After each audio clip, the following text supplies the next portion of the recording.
यासिर हमारे साथ जुड़ गए हैं बेंगलुरु से और साथ ही साथ हमारे साथ खास मेहमान भी जुड़ गए हैं। हमारे साथ सौरभ जी हैं, टैक्सेशन एक्सपर्ट हैं। यासिर, मैं पहले आपके पास आऊंगी क्योंकि आप बेंगलुरु में हैं, आईटी सिटी बेंगलुरु है। आईटी सिटी क्या उम्मीद कर रही है इस बजट से?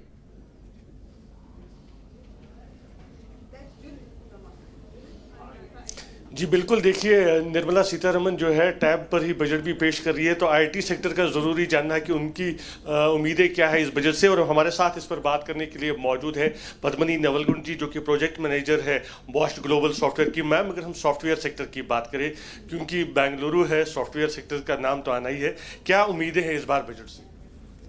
हमें R&D के लिए और बजट रिलीज़ होना इम्पॉर्टेंट है, क्योंकि AI एक ऐसा टेक्नोलॉजी है जो हर किसी फील्ड में इम्प्लीमेंट हो रहा है। All businesses are getting affected. तो हम ये चाहते हैं कि उसके लिए एक स्पेशल बजट बनाया जाए और उसके लिए एक रेगुलेटरी मेजर भी होना चाहिए, क्योंकि हर कोई अभी स्टार्टअप्स AI पे बहुत काम कर रहे हैं, लेकिन हम रेगुलेटरी नहीं कर रहे, यानी अपने मनमर्जी से ही कर रहे हैं। तो एक रेगुलेशन आ जाए और उसके लिए एक फ़ंड भी होना चाहिए, क्योंकि कमिटी बने और उसके हिसाब से ये रेगुलेशन चलता रहे, ये हमारा एक्सपेक्टेशन है। इसके अलावा साइबर सिक्योरिटी मेजर्स के लिए भी हमें एक अलग से कमिटी होना चाहिए और उसके लिए भी इनफ बजट होना चाहिए ताकि हम इसको प्रोग्रेस कर सकें। आपने आर्टिफिशियल इंटेलिजेंस की बात की, तो दुनिया भर में इस समय जो है हम देख रहे हैं आर्टिफिशियल इंटेलिजेंस सबसे आगे है। कि खासकर अगर हम इस सेक्टर की बात करें तो क्या क्या उम्मीदें हैं, किस तरह से इस सेक्टर को आगे बढ़ा सकती है, सरकार मदद कर सकती है? ये ऐसा परसेप्शन है, यानी कि हम ये सोच रहे हैं कि अगर AI आ गया तो हमारे जो बाकी के वर्क हैं वो कम हो जाएंगे, जिसकी वजह से जॉब सिक्योरिटी नहीं होगा करके ये परसेप्शन है। लेकिन ये हमारा अनुभव ये रहा है कि ऐसा नहीं हो सकता है, क्योंकि हमें केवल अडॉप्ट करना पड़ेगा इस टेक्नोलॉजी के लिए।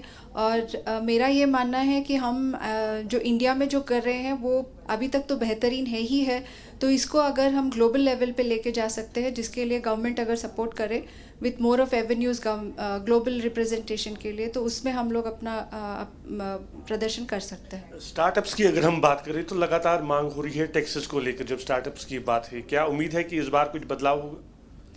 अभी तक जो स्टार्टअप के लिए एनेबलर्स मिले हैं अपने को, तो वो सफिशेंट है ही है।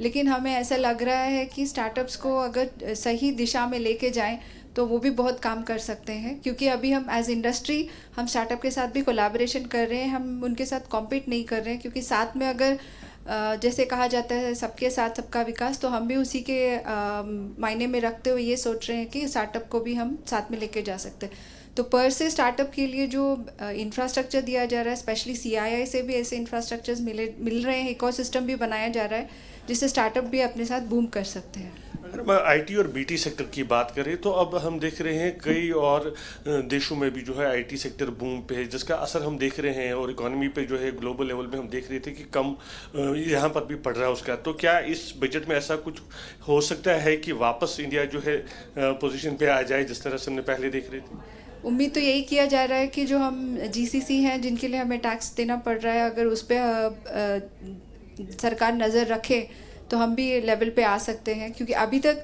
हमारे देश की ये स्ट्रेंथ रहा है कि हम लोग globally as a young generation and wide engineering हमारा स्किल रहा है, जिसके लिए सबकी तरफ से एक प्रयास यही रहा है कि इंडस्ट्री एकेडमी कोलैबोरेशन हो रहा है, जिसकी वजह से स्किल और जो जॉब गैप है वो हम क्लोज कर ही रहे हैं। तो इस हिसाब से देखा जाए तो बहुत सारे जो स्किल डेवलपमेंट के चैनल्स हैं वो शुरू किया जाए तो हम भी ऑन पार हो ही जाएंगे। स्किल डेवलपमेंट्स की आपने बात की, हमने पिछली बजट में भी देखा गया कि किस तरह से थ्रस्ट था गवर्नमेंट का स्किल डेवलपमेंट स्कीम को। आपको उम्मीद है कि इस बार भी इस स्किल डेवलपमेंट को प्राथमिकता दी जाएगी, प्रायोरिटी दी जाएगी?